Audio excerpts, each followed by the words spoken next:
Hello बच्चों, आज मैं स्टार्ट कर रहा हूँ क्वेश्चन नंबर 21 से। क्वेश्चन नंबर 21 में अगर हम बात करें तो spherical conductor of radius 10 centimetre has a charge of 3.2 into 10 to the power -7 coulomb distributed uniformly.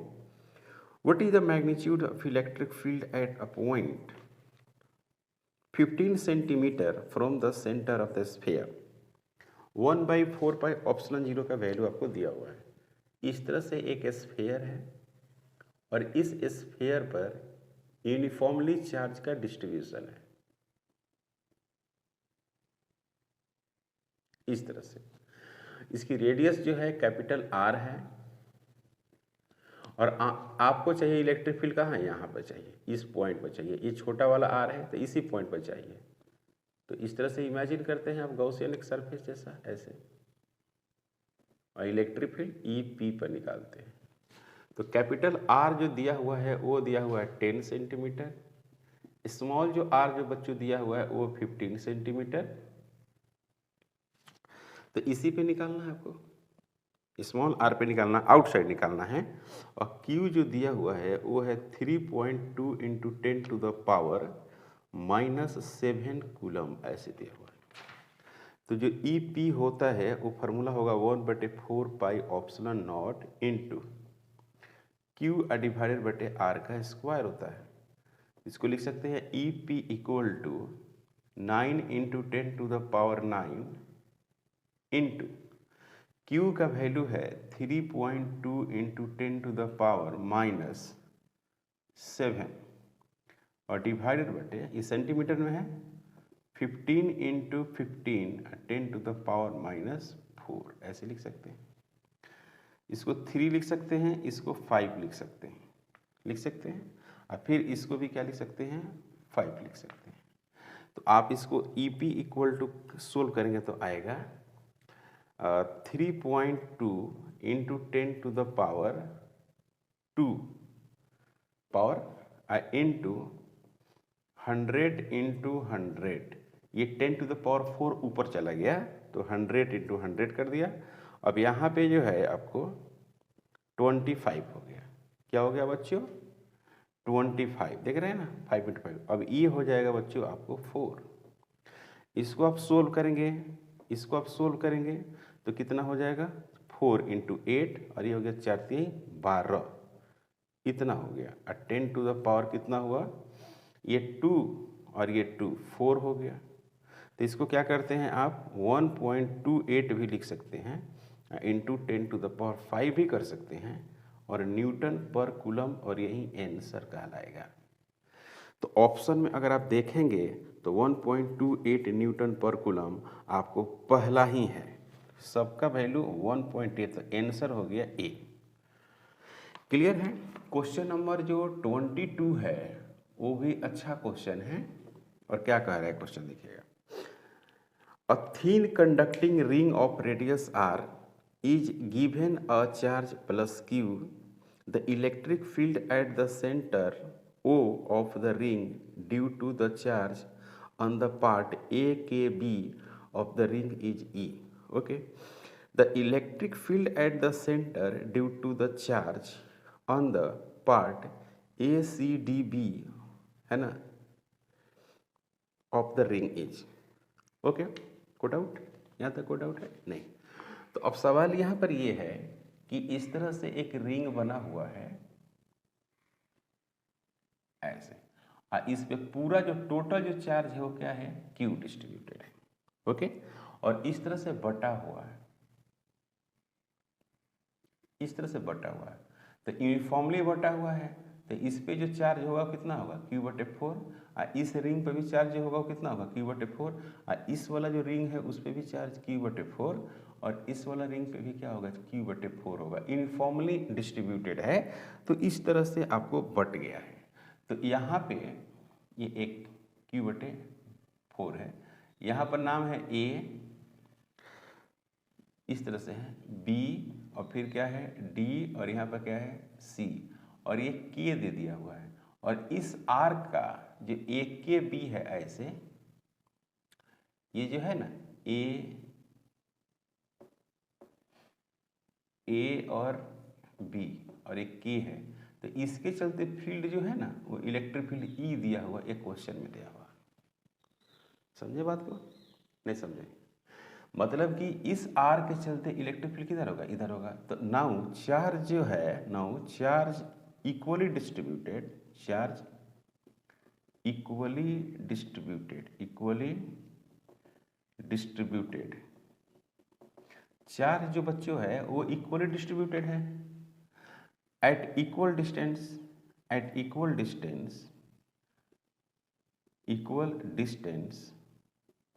सो जो फील्ड होगा, जो फील्ड एट सेंटर आर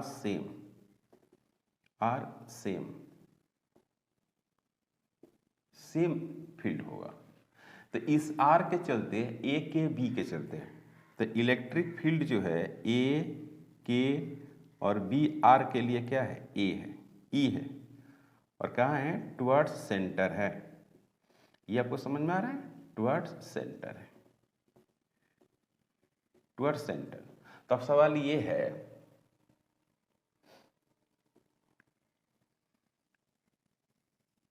ऐसे है, इस तरह से था, ऐसे था, ओके। तो ये वाला हटा देना है, इमेजिन कर लेना है, नहीं है ना। तो यहाँ पर कितना हो गया? Q/4। यहाँ पर भी क्या हो गया बच्चों? Q/4। फिर ये भट्टी हो गया Q/4, यहाँ भी Q/4 है, लेकिन उसका अपना हटाना है। तो इसके चलते जो फील्ड होगा, ध्यान दीजिएगा, इसके चलते जो फील्ड होगा किधर होगा? इधर होगा। उसका मान कितना होगा? ई होगा। इसके वजह से जो फील्ड होगा किधर होगा? इधर होगा। उसका मान कितना होगा? ई होगा। और ये दोनों क्या कर देंगे? कैंसिल आउट कर जाएंगे। समझ में आया? नहीं आया? तो ए है यहाँ पर सी है, और यहाँ पर क्या है? बी है, और क्या है बच्चों? यहाँ पर डी है, यहाँ पर डी है। तो यहाँ पर क्या लिखेंगे कि A C and B D field are cancel to each other, एक दूसरे को क्या करता है? कैंसिल कर देता है। तो ये कैंसिल कर दिया, मतलब कि नेट क्या हो गया? 0 हो गया। ये समझ में आया? नहीं आया? तो ये इसको इधर और इसका इधर कैंसिल हो गया, तो बच कौन गया? बच गया खाली ये बच गया, देख रहे ना, ये वाला, तो ई होगा, है ना। तो फील्ड ड्यू टू, जो फील्ड का जो वैल्यूज होगी वो क्या होगी? फील्ड का जो वैल्यूज होगी वो इधर से सी और डी, सी डी के चलते होगा field due to C D, field due to C D is ई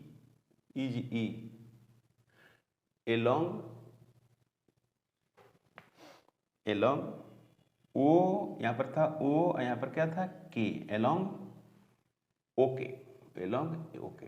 तो आंसर कौन होगा? आंसर हो गया D.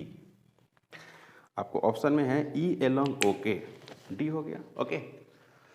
23 electric field at centre O of a semi circle of circle radius R, small a radius है, having linear charge density lambda. तो इसका radius जो है वो ए है, रेडियस ए है, और लीनियर चार्ज डेंसिटी लैम्डा है। लीनियर चार्ज डेंसिटी,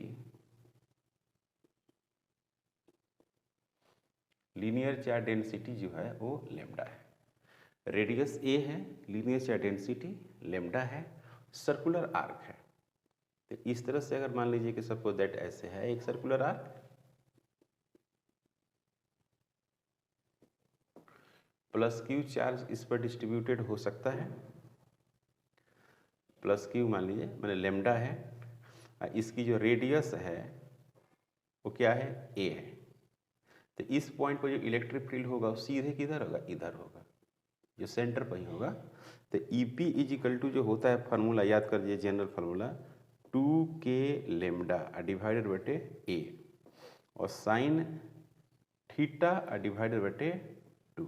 तो यही एंगल जो है ना वो क्या है, थीटा है, पूरा यहाँ से यहाँ तक।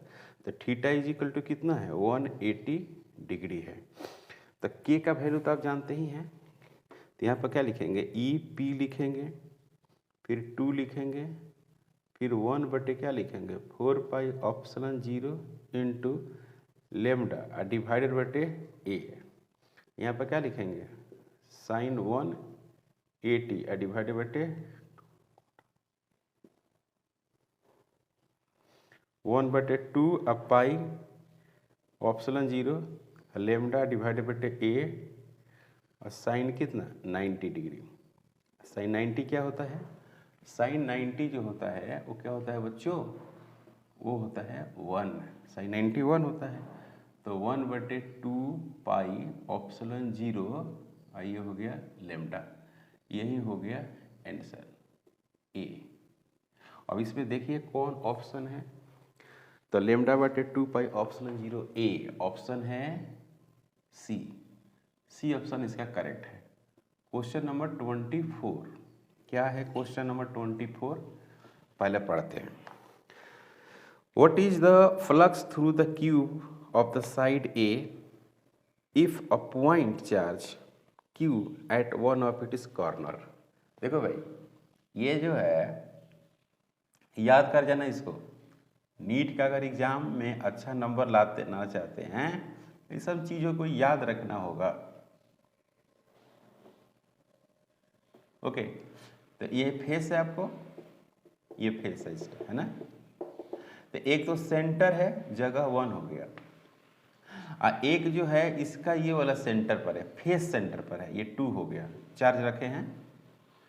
और एक है कि ये यहाँ पर रखा हुआ है, और एक है कि यहाँ पर रखा हुआ है, तो ये 3 हो गया, और ये कौन हो गया, ये 4 हो गया, ये 4 हो गया। मतलब कि एक बार जो चार्ज है आप सेंटर पर रखे हैं तो फ्लक्स क्या होगा, क्यू बटे ऑप्शन नॉट, टोटल फ्लक्स।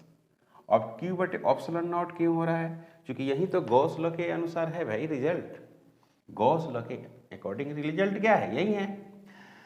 अब फेस पे रखेंगे, तो फेस पे जब रखेंगे ना तो आपको एक और क्यूब इसी तरह से सेटअप करना पड़ेगा।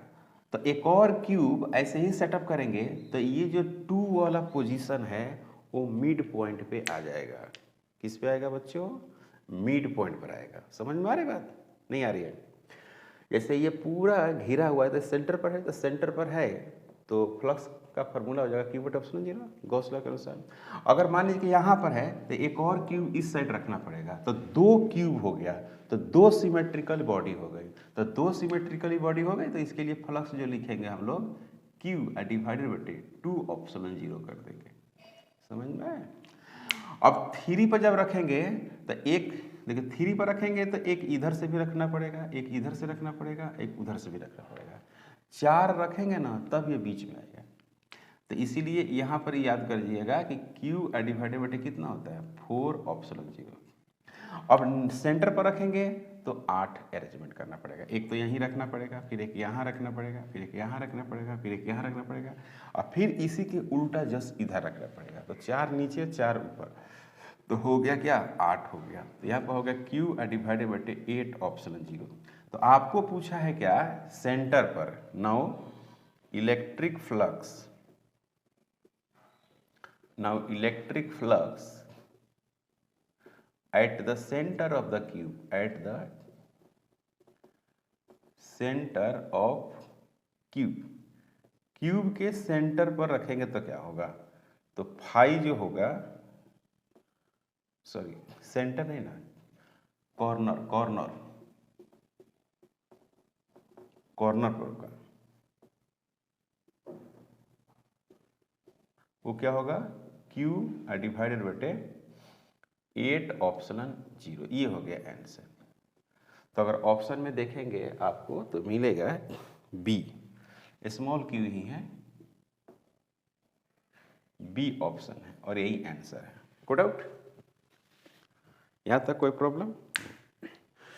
A charge capital Q is enclosed by a Gaussian spherical surface of radius r. If the radius is double, then outward flux will be.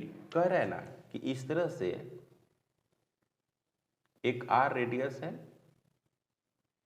ठीक है, और इसके सेंटर पर क्या रखा हुआ है? Q चार्ज रखा हुआ है। तो यही हो गया गॉसियन सरफेस।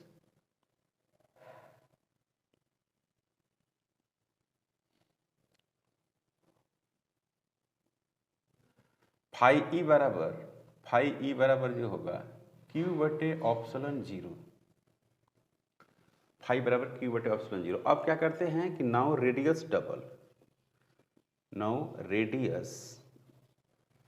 डबल, अगर रेडियस को आप डबल करते हो तो इससे कोई फर्क नहीं पड़ता, क्योंकि उसके अंदर में चार्ज कितना है? Q है। अंदर में जो चार्ज है उससे मतलब है। जैसे यहाँ फ्लक्स लिखे हैं तो फ्लक्स में इस रेडियस शामिल है? नहीं है। तो यहाँ भी अगर आप लिखेंगे यहाँ पर, तो क्या इसमें रेडियस शामिल है? नहीं है। तो इसके फ्लक्स में कोई अंतर नहीं पड़ेगा। डज नॉट चेंज, मतलब कि फ्लक्स डज नॉट चेंज होगा, है ना। Flux does not change, flux change नहीं करेगा। तो आंसर क्या होना चाहिए? आंसर होना चाहिए आपको सी, इसमें सी आंसर होगा। को डाउट नहीं? अब देखिए भाई, question number 26। A hollow cylinder has the charge Q coulomb within it. If phi is the electric flux of units, the voltmeter associated with the curved surface B. The flux linked with the plane surface A in the units voltmeter H. इस तरह से आपको एक इस तरह से design है ऐसे।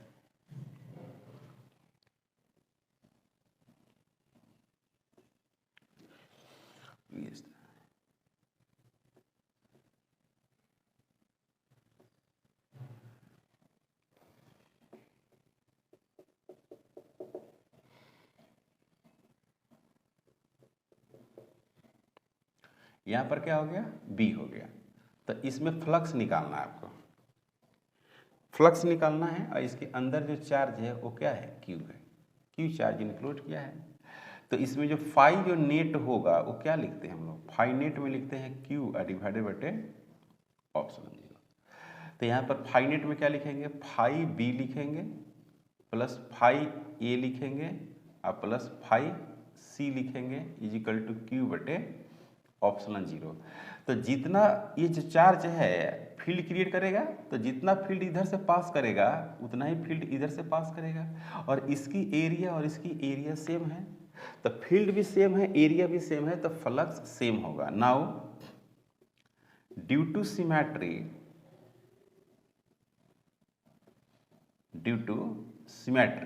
के अकॉर्डिंग क्या होगा कि जो फाई ए होगा और जो फाई क्या होगा? सी होगा, वो क्या लिख देते हैं? फाई लिख देते हैं, या फाई ए लिख देते हैं, कोई दिक्कत नहीं है, क्योंकि ए के लिए आपको मिल रहा है। तो यहाँ पर हटाइए, इसको दोनों को बराबर कर दिए। तो फाई बी जो है वो तो दिया हुआ है आपको, फाई बी जो दिया हुआ है वो फाई है। फाई बी क्या है बच्चों? फाई। तो यहाँ पर लिखेंगे phi plus 2 phi A is equal to Q बटे ऑप्शन 0।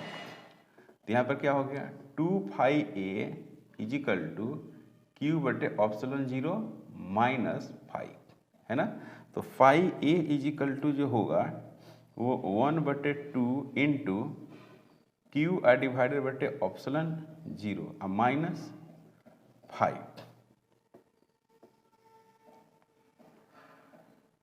यही आंसर होगा बच्चों। बहुत अच्छा सवाल है, अगर इस सवाल की बात करें तो बहुत अच्छा सवाल है। इसका ऑप्शन डी होगा, है ना। ऐसे क्वेश्चन बहुत अच्छे क्वेश्चन में शामिल होते हैं और ऐसा क्वेश्चन क्वेश्चन नंबर 27।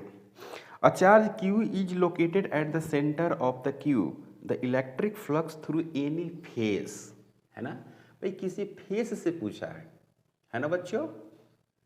किसी भी फेस से, तो ये हो गया आपको इस तरह से, यहाँ पर ऐसे मिला देंगे, फिर इसको मिलाएंगे, फिर इसको मिलाएंगे, फिर इसको मिलाएंगे, है ना। तो ये हो गया आपको क्यू, सेंटर हो गया। तो एक फेस तो ये है, देख रहे हैं, एक फेस ये हो गया, एक फेस नीचे में हो गया, एक फेस ये वाला हो गया, 6 फेस है। फेस कितना है, फेस जो है वो 6 है। अब प्रत्येक पर फ्लक्स कितना है, पाई है। प्रत्येक पर फ्लक्स मान लीजिए कि फाई ई है। तो फाई नेट जो आप लिखिएगा, फाई नेट, वो क्या लिखिएगा बच्चों, फाई नेट बराबर क्यू डिवाइडेड बटे ऑप्शन 0 लिखिएगा। और इस तरह से कितना फेस है, इस तरह से है phi 1, phi 2, phi 3, phi 4 plus phi 5 plus phi 6 equal to Q बटे ऑप्शन नॉट। तो 6 इंटू 5 हो जाएगा इजिकल टू क्यू बटे ऑप्शन नॉट। तो एक से निकालना है तो क्या लिखेंगे, क्यू डिवाइडेड बटे ऑप्शन 0 इंटू 6।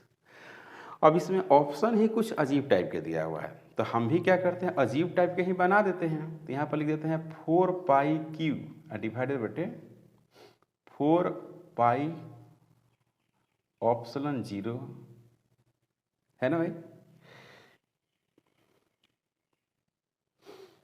ऐसे ऐसे।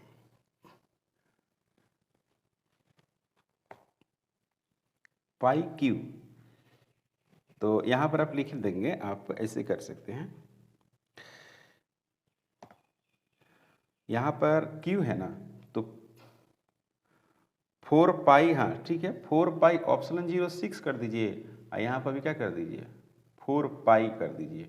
मतलब नीचे भी 4 पाई और ऊपर भी 4 पाई। तो देखिए तो कोई ऑप्शन है, हाँ बी ऑप्शन है। इसमें कुछ किए नहीं है, इसमें सिर्फ इतना ही किया गया है कि 4 पाई ऊपर 4 पाई नीचे, बस और कुछ नहीं। Question number 28, question number 28, a charge Q microcoulomb में दिया हुआ है, is placed at the centre of the Q, the flux out through the each face. अच्छा, प्रत्येक फेस में, नेट नहीं पूछा है, प्रत्येक फेस से पूछा है, तो सेम वही बात हो जाएगी, समझ रहे हैं ना। 6 से डिवाइड हो जाएगा, ईच फेस में अगर पूछेगा तो आप क्या करेंगे, 6 से डिवाइड करेंगे।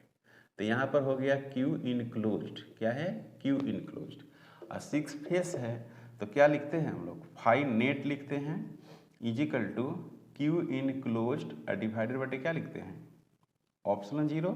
तो यहाँ पर 6 इंटू 5 लिखेंगे, एक का चाहिए, तो यहाँ पर q into 10 to the power -6 divided बटे ऑप्शन 0। तो यहाँ पर क्या होगा, 5 इजिकल टू क्यू डिवाइडेड बटे 6, यहाँ पर क्या होगा, ऑप्शन 0 और 10 टू द पावर -6। यही हो गया आंसर, ठीक है। तो यहाँ पर देखिए कहाँ आंसर है, आंसर आपको ए है, तो आपको 28 का जो जवाब है वो ए है, okay. 29, a charge q is situated at the corner of the cube, the electric flux passes through all the 6 faces of the cube each, है ना, कॉर्नर पर रखा हुआ, कहाँ पर रखा हुआ बच्चों, कॉर्नर पर। तो फ्लक्स का वैल्यू अभी लिखे थे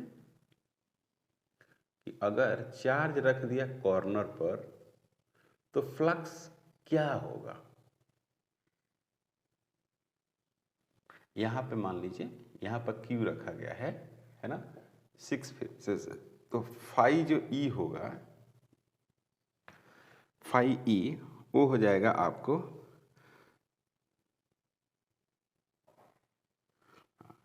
क्यू डिवाइडेड बटे 8 होगा, तो 8 ऑप्शन 0 हो जाएगा, 5/8 हो जाता है, और यही हो गया आंसर। क्यों, सिमेट्री से आपको लेना होगा, सिमेट्री में आपको 8 क्यूब का अरेंजमेंट करना होगा, 8 क्यूब का, तब जाके ये सेंटर पर आ जाएगा। कॉर्नर जो है सेंटर बनाएंगे, तो ऐसे ऐसे 8 क्यूब लेंगे तो बिल्कुल ये सेंटर पर आएगा, तो सेंटर पर आ जाएगा, तो आपको क्या करना होगा, इस तरह से लिखना होगा एक्चुअली। ये हो गया आपको नेट, ये हो गया क्या, फाई नेट हो गया, फाई नेट। और ऐसे ऐसे कितना है, ऐसे ऐसे कितना क्यूब लेना पड़ेगा, 8 क्यूब लेना पड़ेगा। तब आएगा आपको एक फेस का वैल्यू। तो अब एक फेस का वैल्यू आपको चाहिए तो क्यू बटे क्या कर देंगे 8, फिर ऑप्शन 0, ये हो गया आंसर। और ऑप्शन में अगर आप देखेंगे तो आपको मिलेगा बी। इसके पहले जो क्वेश्चन बनाए थे उसमें हमने लिखा था बात, ये हो गया क्वेश्चन नंबर 30। तो करके एक point charge plus q is placed at the centre of the cube, side L है, the electric flux emerge out from the cube is. तो कह रहा है कि इलेक्ट्रिक जो फ्लक्स है वो क्या होगा। तो अभी मैंने बताया था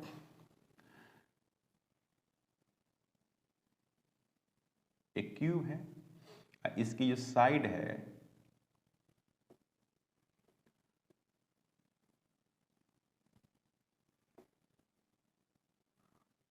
साइड इसका एल दिया हुआ है, तो इससे कोई मतलब नहीं है। इसके सेंटर पर क्या रखे हैं, चार्ज रखे हैं। तो आपको कैलकुलेट करना है इलेक्ट्रिक, क्या करना है बच्चों, इलेक्ट्रिक फ्लक्स निकालना है। तो कितना हो जाता है, सेंटर पर है तो इलेक्ट्रिक फ्लक्स जो होगा वो phi net is equal to क्या हो जाएगा, क्यू बटे ऑप्शन 0 होगा, और यही हो गया आंसर। तो ऑप्शन में अगर देखा जाए तो क्या है, ऑप्शन में डी है, ऑप्शन डी सही है। Question number 31, a hollow metal sphere of radius capital R is uniformly charged, full stop, the electric field due to sphere at a distance R from the centre. ठीक है ना। देखो भाई इसमें क्या है कि एक होलो स्फीयर है, इस पे जो चार्ज है वो यूनिफॉर्मली आपको डिस्ट्रीब्यूटेड है। होल स्फीयर है और उस पर चार्ज है वो क्या है, यूनिफॉर्मली डिस्ट्रीब्यूटेड है, और इसकी जो रेडियस है वो क्या है, रेडियस आर है, और यहाँ पर क्या है, ये आर, ये पी पॉइंट है। ओके, तो एक तो आउटसाइड है, इनसाइड है। तो आपको पता है कि आउटसाइड का जो फील्ड होता है वो क्या होता है, के क्यू डिवाइडेड बटे, ये चार्ज क्यू है, के क्यू बटे आर स्क्वायर होता है। ये कब होगा, जब आर ग्रेटर देन आर होगा। एक ई ऑन होता है, यहाँ पर क्या होगा, के क्यू डिवाइडेड बटे आर का स्क्वायर होगा। ये कब होता है, जब आर बराबर आर होता है। एक ई इन होता है, वो क्या होता है, 0 होता है लेस देन आर पर। एक ई सेंटर होता है, ई सेंटर होता है, तो ये भी क्या होता है, 0 होता है। इसका अगर डायग्राम देखा जाए तो इधर अगर ई दे देते हैं, इधर क्या देते हैं, आर दे देते हैं, इधर आर, तो क्या होगा, इस तरह से वैल्यू होगा 0 होगा, उसके बाद एक बार एक सतह पर जाएगा, फिर इस तरह से आएगा। तो ये हो गया R is equal to capital R less than R, अंदर में 0, यहाँ पर सतह पर मैक्सिमम, फिर आर ग्रेटर देन आर। तो ये हो गया ई आउट, ये हो गया ई ऑन, ये हो गया ई इन। तो क्या ऑप्शन देख रहे हैं, कह रहे कि R increase decrease as R increase for, गलत है, increase as R increase electric field, 0 as R increases from R less than R, 0 as R increases, 0 as R increases for R less than R, मतलब कि are less than are के लिए 0। अब increases are है ना, तो increase for R greater than R. ठीक है, बात समझ रहे हैं बात को, मतलब कि ये ग्राफ में इंडिकेट क्या कर रहा है, ग्राफ में इंडिकेट कर रहा है कि 0 है।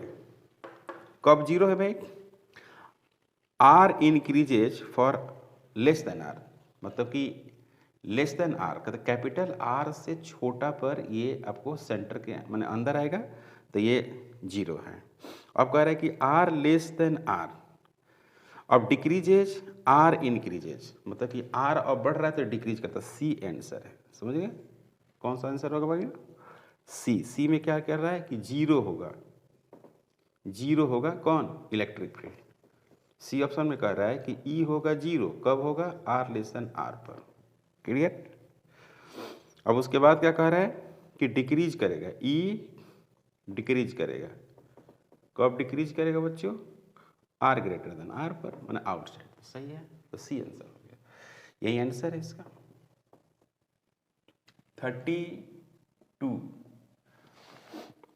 करें कि 2 infinitely line charge with linear charge density plus lambda and minus lambda are placed at a distance of 2r in free space. What is the electric field at the midway between the two line charges? देखिए एक line charge ये है और इस पे जो इस तरह से चार्ज दिया हुआ है प्लस लेमडा है, और एक है इस तरह से है तो इस पे आपको इस तरह से माइनस में दिया हुआ है और ये है माइनस लेमडा है। इसके बीच की जो दूरी है वो 2r है, तो आपको निकालना था मिड पॉइंट पे, तो ये हो गया P पॉइंट। तो प्लस के चलते फील्ड कहाँ होगा, इधर होगा जिसको E प्लस बोलेंगे, और माइनस के चलते किधर होगा, इधर होगा जिसको E माइनस बोलेंगे। तो EP जो है EP वो क्या होगा, E प्लस होगा और प्लस E क्या होगा, माइनस होगा। तो जो EP होगा वो lambda divided by 2 pi epsilon 0 और कैपिटल R हो जाएगा। इसकी डायरेक्शन इधर होगी, और पता है आपको माइनस ये रहेगा ना तो फील्ड माइनस नहीं होगा, उसकी डायरेक्शन उसके तरफ होगी। तो यहाँ पर क्या लिखेंगे, lambda divided by 2 pi epsilon 0 R। Clear है? अगर ये लेमडा निगेटिव है तो इसका मतलब ये नहीं कि फील्ड निगेटिव हो जाएगा, उसकी डायरेक्शन उधर हो जाएगा। कोट आउट। तो EP इज इक्वल टू आ गया, वो क्या आया, lambda divided by 2 pi epsilon 0 R into 2, ये कैंसिल हो जाएगा। तो यहाँ पर मिलेगा lambda divided by pi epsilon 0 और क्या मिलेगा R, ये हो गया EP। और कहाँ से, from plus lambda two minus lambda की तरफ डायरेक्शन होगा। तो इसमें देखिए EP इज इक्वल टू कौन है, न्यूटन पर कूलम। इसका ऑप्शन डी आ रहा है, क्या आ रहा है, आंसर डी ऑप्शन इसका करेक्ट सही है, डी है ये। Question number 33, the electric field eight a distance 3r/2 from the centre of the charge conducting spherical shell of radius r is E। कह रहा है यहाँ पे कि स्फेरिकल सेल है, स्फेरिकल सेल है, इस पर अपना प्लस क्यू चार्ज वगैरह चाहे माइनस क्यू चार्ज जो भी है वो डिस्ट्रीब्यूटेड होगा इस तरह से। इसकी जो रेडियस है वो है r। अब यहाँ पर कह रहा है कि ये जो रेडियस है, ये वाला रेडियस वो है आपको, ये वाला दूरी है 3r/2, 3r/2। तो इस पॉइंट पर एक फील्ड है, पॉइंट है, तो यहाँ पर जो फील्ड है वो कह रहा है कि E है, मतलब कि E जो है P वो तो आउटसाइड ना है, आउटसाइड है, तो EP बराबर क्या है, E है। Clear, clear. 3r divided by 2 greater than क्या है, R है, तो ये आउटसाइड हो गया। ठीक है, अब क्या कह रहा है सवाल में कि फील्ड एट r/2 पर, now field at r/2, field at r/2, तो r/2 पे क्या होगा, तो ये पॉइंट हो गया r/2 का, देख रहे हैं, ये हो गया बच्चों r/2 का, तो ये हो गया P1। तो r/T एट फील्ड इनसाइड पूछ रहा है, field inside hollow sphere, field inside hollow sphere. तो यहाँ पर क्या हो गया, E हो गया, P1 हो गया इज इक्वल टू 0। तो आंसर क्या होगा, 0 ही आंसर होगा। और ऑप्शन देखेंगे तो आपको क्या मिलेगा, A मिलेगा, ऑप्शन A मिलेगा। Okay, question number 34, question number 34 क्या कह रहा है बच्चों, 34, a hollow insulated conduction sphere is given a positive charge of 10 microcoulomb, so what will be the electric field at the center of the sphere if its radius 2 metre. काफ़ी simple question है। तो इसमें क्या है कि एक होलो sphere है, इस तरह का एक होल स्फीयर है, इस पे प्लस 10 माइक्रो कूलम का चार्ज दिया हुआ है। क्लियर है? प्लस 10 माइक्रो कूलम का चार्ज दिया हुआ है और इसकी जो रेडियस है वो 2 मीटर है। तो कह रहा है कि इसके सेंटर पर क्या होगा, ई सेंटर। तो सेंटर पर फील्ड क्या होता है, जीरो होता है। होलो स्फीयर के सेंटर पर फील्ड क्या होती है, जीरो होती है। तो इसका आंसर भी क्या हो जाएगा, जीरो हो जाएगा। तो अब जीरो में देखिए ऑप्शन में क्या है, ऑप्शन में है सी, आंसर इसका सी वाला पार्ट होगा। क्लियर? तो इलेक्ट्रिक फील्ड एंड चार्जेस में ये जो पहला चैप्टर है एनसीईआरटी के अकॉर्डिंग, तो आज तक 34 ही क्वेश्चन पूछा है। इलेक्ट्रिक पोटेंशियल एंड कैपेसिटेंस से ज़्यादा क्वेश्चन पूछा हुआ है। तो हम लोग आज 34 तक सोल्व कर दिए, क्योंकि हम लोग नेक्स्ट वीडियो में कैपेसिटेंस, अब कैपेसिटर, ये हम लोग क्वेश्चन को लाएंगे पोटेंशियल से रिलेटेड। तो आज का लेक्चर यहीं पे स्टॉप करते हैं, मिलते हैं नेक्स्ट लेक्चर में। अगर आप हमारे चैनल पर नए हैं प्लीज़ सब्सक्राइब करें, शेयर करें। Thank you.